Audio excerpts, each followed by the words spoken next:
It's Friday, Feedback Friday, the feedbackiest day of the week. I thought about changing up the Feedback Friday song to make it like big this week. You know, it's Friday, Feedback Friday, the feedbackiest day of the week. Change it up a little, but I didn't. And then I did.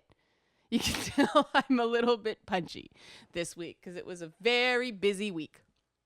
It was a lot of content and a lot of comments generated. Monday was another attempt at doing gameplay footage. And again, it didn't do so well. It was Quantum Break, so of course it did better than the indie games, which is expected. But I've realized that the problem with doing these gameplay preview coverage things is that everybody's doing this gameplay preview coverage things, and so it's diluting the pool. I'm really wondering if this Let's Play type thing isn't better suited to Twitch. And so I'm really thinking about experimenting with the Twitch format. The thing is, I know nothing about Twitch. I mean, what I know about Twitch is you have to be regular. You have to be that regular hour, which makes sense. I've done live TV. To me, I'd approach it no differently than live television. You prep your program. You stream for 2 hours doing something or other, or 1 hour or something like that. I think 2 hours is too long, personally. But, you know, it's like live TV. It's the same thing. And so, you know, to produce 1 hour of content, you need 3 hours of prep. So it's a 4-hour thing a week, and I'd have to find 4 hours a week. Yay, I have that. Let me pull an extra 4 hours out of my butt. Easy. The time fairy. The butt time fairy. And thank you guys for not thinking I was a juvenile idiot for my fart jokes. I recorded that Quantum Break video at like 2 o'clock in the morning one night because I was like, oh man, I need to get this done. I am torn on this game. I'm getting a bit ahead of myself, but because of the stuff I dealt with on Tuesday's video, the Xbox says go home dancer girls stuff, I decided I was not going to do any more coverage of Quantum Break. And that was a tough decision for me. I love Remedy. I love Remedy games. They tell good stories. Gameplay's a little janky, but you get used to it. It's like good pain while working out. After you've done a certain exercise for a while, you get used to the particular burn that comes with that exercise. And playing a Remedy game is like that. I mean, I remember Alan Wake at first, that flashlight gun mechanic was like, because enemies would swarm you. They'd get too close and you have no melee attack. And you're like, make it stop. You're hurting me. But then you realize that's probably deliberate. Games don't have to spoon feed you. And so and people are like, oh, it doesn't matter. It doesn't matter if you review this game or not. Yeah, I know it doesn't. And I'm not, I'm not sort of taking a stand on this one and saying, nope, I'm not covering this because it's an Xbox product and I am disagreeing with Xbox's corporate practices when it comes to women in certain jobs. And doing that is not because I think it's going to have any penalty on Xbox. They're going to, I am not under any illusion that Xbox give a damn about what I think. I'm not one of these connected, hyper-networked power players in video games, and I'm aware of that. I did this for me. I did this to stand up for myself because my game-specific content is a trade-off for the industry. Every time I cover a game, my traffic goes down. I do it because I love these products, and I think when something is good, my listeners who trust me, my viewers who trust me, because I have a radio thing as well, guys. But they listen to me, and if I can sell, a few copies of a game I think is good, awesome. That's the way it's supposed to work. But there is no benefit to me personally for doing game-specific content. It always tanks my traffic. And I do that because I want to connect gamers with what's good because I'm a gamer myself. I value recommendations. And I also want to give developers that make good product a nod. But the schedule for Quantum Break is a 3-week rollout. So week 1, we were allowed to show some things. Week 2, we're allowed to show some things. And the final reviews don't come out until week 3. And I went, forget that. I am not whoring myself out to a company who is treating women like me like whores. And that is what I firmly believe Microsoft is doing. And that was just a turn of phrase, because I think that even if a woman was a whore, she still deserves to be treated like a dignified human being, because prostitution is a profession and that's all it is. It's no different than ditch digging or boxing or MMA or a moving company where people use their bodies to make money. And so I feel very strongly about this. And at first I thought I was shouting into the void quite a bit. But then I started getting people privately contacting me and saying, we really appreciate that you're standing up for us because no one else does. And these were women who worked as dancers or who had friends who worked as dancers or people just who liked going to clubs. These are women. You know, men talked to me privately as well. And 2 developers stood up and actually publicly agreed with me, which took balls. Ollie Barter, that you recognize from Dialogue Options, and David Scott Jaffe, both, you know, publicly commented that they thought the whole GDC Microsoft thing was silly. And that took balls, because that is going against sort of industry consensus. And the thing that has so struck me on this point, the reason I have been making such a big deal out of it, is because it was a relatively minor incident. It was 2 dancing girls at a party. No one's safety was compromised. You know, no one was barred access because of active discrimination, like what happened at South by Southwest with that woman wearing a hijab. Yeah. But there should have been, I believe, a more open collection of opinions. There should have been more opinions on this thing than what we got. The press was a monolith about, oh, very bad Xbox, very, very bad. And it went all the way up to the Wall Street Journal. It's like, why the hell does the Wall Street Journal care about a couple of go-go dancers at an industry party? Well, because of the way Microsoft's apology was so like, wow, we did bad. And because this is a relatively minor thing, I expected to see more back and forth. I expected to see more friendly debate. And there was some. And they were, you know, I see what you're saying, but, and there was a back and forth, and that was healthy. And that's fair. I mean, they come from different backgrounds that I do. They don't want them there. They're there to network. And I want to be really clear that the people who say we're there to network, we don't want to be distracted, that's fine. You know, I just think that eliminating dancing girls won't solve that problem. And let's face it, the solution is going to be the elimination of these paid entertainers, not the addition of men. No one is going to be job creating based on this, because my understanding is what the press was actually saying and what industry insiders were actually saying badly is we are coming to these things to network. We're not coming here to party. Give us networking parties, not catharsis parties. And that's totally valid. If the parties are not serving the purpose, people are attending the parties, then the party should change. But that has nothing to do with the sexual morality and body autonomy of people who are earning a living through dance. Right? And we have to be very careful about not knee-jerking in that regard. And this is a sort of nuance I strive for on this channel, and I really appreciate that video was very well viewed by my standards. I mean, for me, when something hits 3,000 views, I'm like, that's really healthy. I'm going to do that again. And I know there are some people that get, add a 0 to that, but that's not me.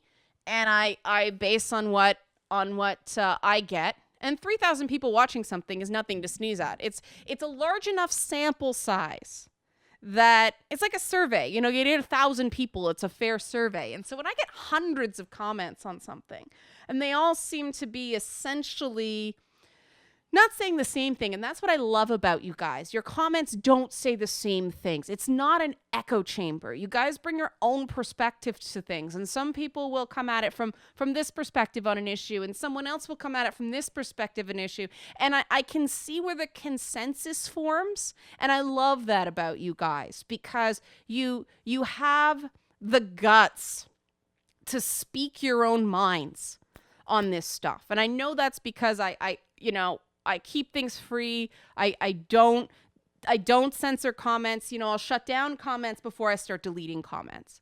And so I really like this environment we have built together, because I feel like it's a place that people can actually come and speak, and it can be expected to be challenged, but not expected to be kicked out or dismissed because they just didn't, they had a different opinion. They came from a different place. And sometimes they're legitimately upset about something.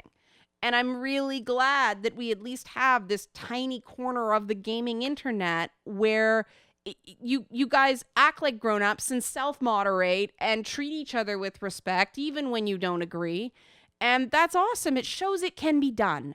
Like, that's the beautiful thing about tackling this stuff, is you guys are showing that all the stuff that the mainstream press and even people in the industry say about gaming and gamers is wrong. We have a large enough community here, an active enough community for me to confidently say, no, gamers do treat each other with respect, and they do debate difficult things in a mature manner when you give them the opportunity and the tools.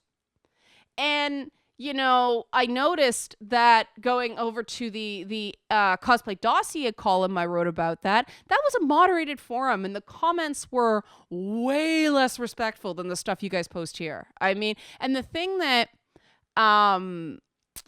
really struck me about the Cosplay Dossier comments is the number of detractors that posted that just says, she's wrong. This has nothing to do with cosplay. Okay, commenter on the internet, or who may or may not have knowledge of cosplay. How about you compare your knowledge of what cosplay is to my professional, educated, and experienced opinion? And how about you come at me again about how your opinion of what's cosplay trumps what my opinion is about cosplay? Because I live this shit. You don't. And that is a classic example of outsiders trying to tell insiders what their self should be. Who I identify as a cosplayer and who I don't, as an extension of myself because I am a cosplayer, is not up to them to judge.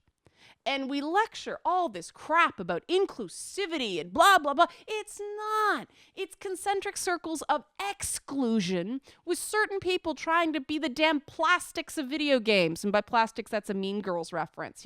We wear pink on Wednesdays. And everybody wants to be the person who says, we wear pink on Wednesdays. That is not inclusion. That is bullying.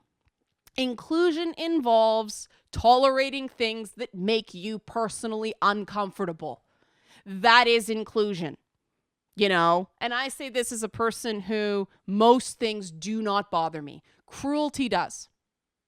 And I mean, Kotaku in action beat the crap out of me over this stuff. And it wasn't even that they disagreed with what I'm saying.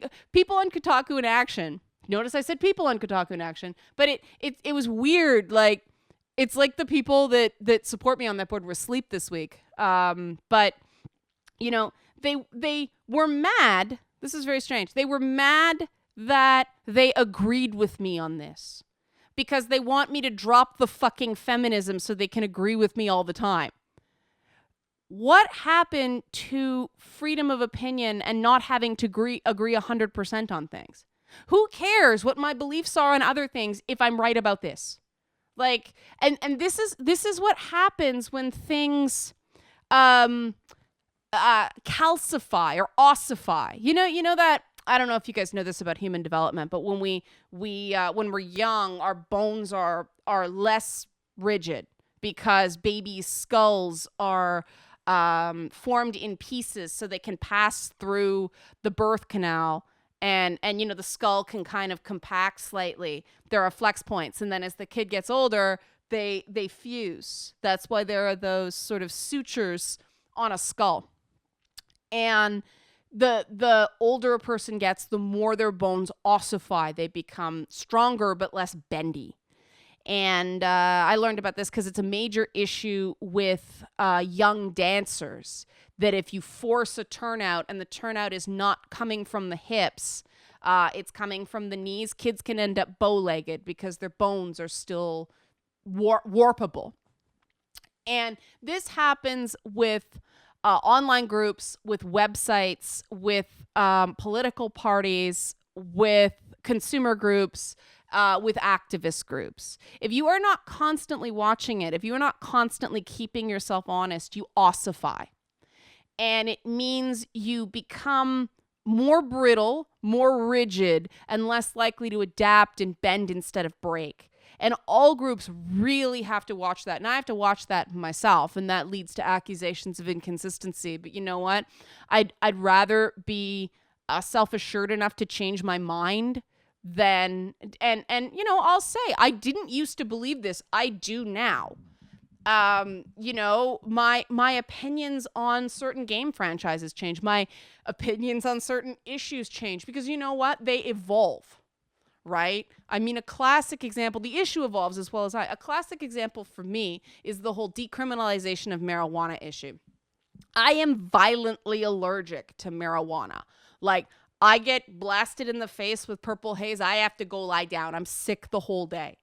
The stuff is because I am very allergic to grass, and marijuana is a grass. It's the same way I can't have stevia because I'm allergic to things in the nightshade family. So stevia, echinacea, anything, cucumbers, eggplants, all that stuff. No go for Liana. No zucchini. Don't make that dirty.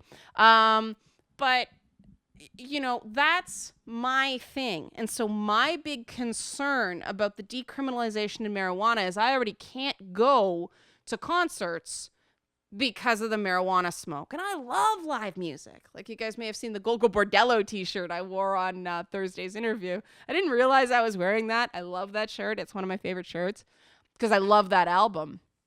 But to me, I'm like, oh man, I'm going to be able to do less things because other people are able to smoke up. But, the technology changed and it came out with these vaporizers, and more people are getting into the oils and the edibles. And that's, cool. As long as people aren't serving it at a party where it's not labeled, because I don't want to have to worry about what's in that brownie. But if people want to consume something that I don't have to consume just by sharing the same air as them, fine. Don't drive. Don't hurt anybody with an automobile. You do you. Just don't make me do you. And that's why I don't have the same issue with alcohol that I did with smoked marijuana.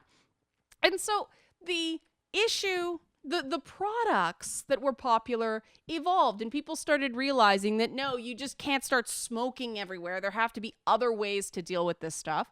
And, studies were done on medicinal marijuana and all that stuff. And so not only did my opinion change, but the issue evolved. And products that dealt with my concerns came onto the market so I could drop my objections. And this is how the word debate is wrong. This is how dialogue works. This is why dialogue is so important. So people can bring things up to you that you hadn't heard before. But people are so freaking sensitive and so fragile that they can't listen to somebody going, here's something you might not have considered. And that's why I've done the Party Chatter series, where I would like these to do better. I think these are sort of a service. So I'm less concerned about the lower traffic on the Party Chatter videos. I think people just need to know what they are, because people who watch the Party Chatter videos like them.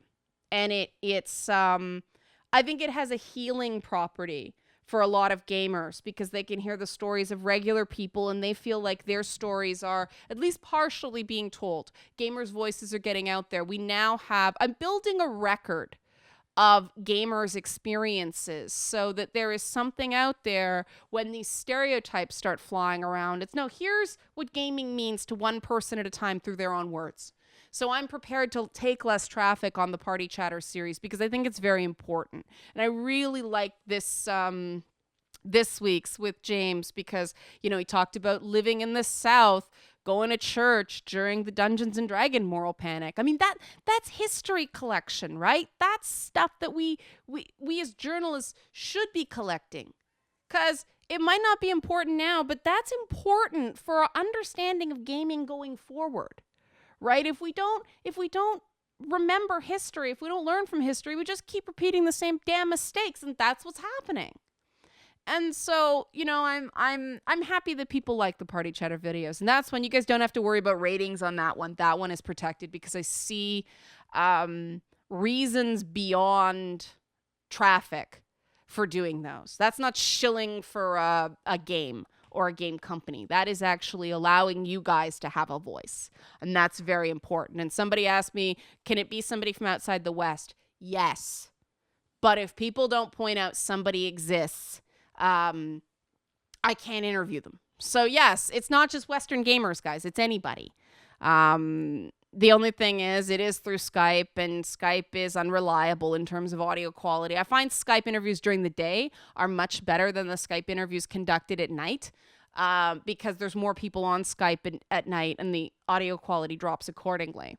But I did an unscheduled video this week, and this is the last thing I want to talk about because, oh man, this was great timing and crappy timing on my part at the same time. That the interview with Drew Crescente from Jennifer Ann's group ran on the day the Gian Gomeshi verdict came down. And more than one person asked me privately if that was deliberate. No, it was not deliberate. I'd completely forgotten about the Gomeshi verdict when I popped that interview in. It was that interview was confirmed Tuesday evening at like 6:00 or something like that, quite late on Tuesday. We've been going back and forth for about a week and a half trying to confirm a time and day. And so it finally happened. It was like, oh, good, go. Like, they happened that fast.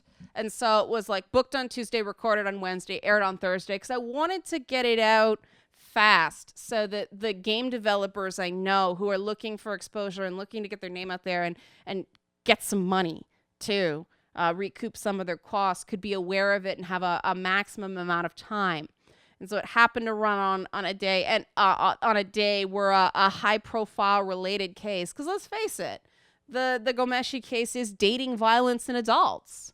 Right. And, one of the things I talked to Drew about off camera, because I'm invested. Like I hadn't met him. I hadn't even heard of Jennifer Ann's group before the press release landed in my inbox. But I am very, very invested in what he's trying to do now after one conversation, because first of all, he believes that video games can do good, and I'm in agreement with that. But also, he's addressing relationship violence as a social issue, as a community issue, not as something on the paradigm of crime. And this is very, very important because I believe in preventing crime as opposed to solving or punishing crime.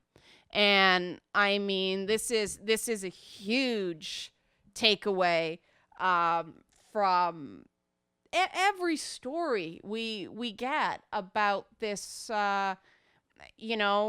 this assault culture we live in, where it's something happens and people only get involved after something bad happens. People don't get involved to try to prevent something bad from happening, and I think that's wrong. I think that for the record, guys, because I'm sure you're wondering, and I did not say this on Twitter because holy crap, Twitter was just, no, I wasn't even wading into that. I think the judge's verdict triggered everybody who was following this on Twitter, and I'm like, just not stepping away. But the verdict was the one I predicted, personally. I reminded my husband today, it's like, remember I said I was afraid he was going to be cleared on all charges because of the problem is in cases like this, the way the law is written, and the judge interpreted the laws the way the law is written. I don't like the fact that he made media interviews relevant to testimony at trial, because media interviews are not conducted under oath. I really think the judge should have limited his comments to the things said either to police, because you're sworn in before you give a police statement, and then, you're sworn in court. So he should have limited his comments to sworn testimony, but that wouldn't have affected the decision. What affected the decision is socialization that is difficult to understand unless you work in the damn entertainment industry. And I don't have time to go into that today. But it's very sad, because I think that, I won't say justice was done, but I think in terms of legal arguments and point of law, I don't think the judge had a choice but to rule the way he did. Now, that doesn't mean it's like, oh, well, I tell you, it's tough, because I think there are a lot of people who are afraid. Like, there's another trial, but I think there are a lot of people who are afraid right now, and that's palpable. But what I think all this stuff, and this is, the work that Drew is doing, that he's trying to stop people. And I love that he deals with it as people and not women. I love that it's, dating violence can happen to anybody, gay or straight, male or female, trans or cisgendered. It can happen to anybody in a relationship. And that's inclusive. That is an inclusive approach. It's not necessarily popular because people like to spew statistics, but the reality is that that young man involved in an abusive relationship is just as worthy of help as that young woman. It shouldn't matter that he's a minority statistically, right? And that's something I think we've lost in this, making sexual violence and relationship violence a gendered problem. And it became that way because feminist groups took up the cause. No one was doing anything about it. And that'll be going on in the Gamer's Guide to Feminism stuff. I may, just warning, delay next week's video just because it does deal with rape myth, and I'm a little bit worried about releasing it in the current climate. I don't want to be accused of sensationalism or anything like that, but I'm going to think about it over the weekend. I am just concerned that my motivations will be misconstrued, because it deals with some tough stuff and it deals with some nuance, and there's a time and a place for nuance, and it's not when emotions are high, right? So I'm trying to figure that out. I will most likely err on the side of caution, but I want to let you guys know now that this is the case because of the fact that I know about unreliable delivery of feminist media content, let's say, and I want it to be very clear before the video is scheduled to run, that this is not, I couldn't get it done. This is, discretion is a better part of valor. So yes, it is a disruption, but that sometimes happens. It's like when they rescheduled that episode of Supergirl after a bombing, and I thought, well, should I run the second wave video first? And then I'm like, no, that would be confusing to people because Betty Friedan's work kicked off second wave feminism in the United States, so it wouldn't make any sense. So I may just delay it a week, just out of respect. But I'm letting you guys know that now. And I don't know what I'm going to put in that place. I might go through an article I referenced, but I don't have time to really dig in, so you guys can be sort of prepped on that to see how I apply it. Maybe I'll do that. It's a side information. Because a huge part of the problem with this series is there's so much. There's just so damn much that it's hard to figure out what's relevant and what's not, and what to cut and what to keep in. And the whole idea is it's a primer. It's sort of wetting your whistle. It's an amuse-bouche of feminism. Because I just want people to see what is actually in the books when you actually crack the books. Because so many people claim they're following what's in the books, but they're really freaking not. They're following what is convenient for them to follow and not the whole of it. And this is sort of what I'm trying to do. I'm a person who approaches problems logically. Pesky INTJ at work. I know. It's the whole Myers-Briggs thing. I don't have a feels letter in my profile. Not a single one. Which is pretty funny. But of course, that's what got me interested in gender, right? Women, they're supposed to be these emotional experts. And here I am, Miss computer interested INTJ kid going, what? And that doesn't mean I don't have emotions. It just means that emotions inform my problem solving. They don't lead my problem solving. And I actually, because I am an INTJ, I actually had to learn to respect my emotions within the process of tackling a task more than I actually do. More than I actually did. And it was very useful. Like the reason I am such an advocate for including emotions in a solution is because I realized that, when I actively, consciously factored those in, even though it's not my natural way of approaching an issue, I actually found the solutions were better, and I could get more consensus from people when I started taking more time to factor in people's feelings. And that was something I learned. That was not natural. I mean, the whole point of knowing your type, right, is your personality type, is that so you can insulate yourself from your weaknesses as well as play to your strengths, right? And I am secure enough as a person now that I can acknowledge limitations in the way I will approach something, because you can't tackle a whole problem as big as some of the stuff we talk about all at once, right? You have to take a piece of it and go, we can't do this all today. So this is what we are going to do today, right? And I think that's just respecting you guys. It's respecting the audience and making it clear, I am aware this is limited, because every study is limited. Every paper is limited. Every approach is limited. And I think it is just more respectful to your audience to just say, look, we can't do it all today. Here's a start, right? To me, media is all about giving you guys a jumping off point to decide for yourself what you want out of your life. It is not up to me to tell you what you should do or what you should want. I am here to provide my perspective, sometimes what I want, sometimes what I would like to be seen done differently, but I can't think for you. I don't want to think for you. I want to give people the tools to be more confident thinking for themselves. And there's nothing I enjoy more than a well-presented opinion that is thoughtful and thought-provoking, that doesn't resort to attacks, and isn't just a bunch of swearing and telling somebody they're a horrible human being.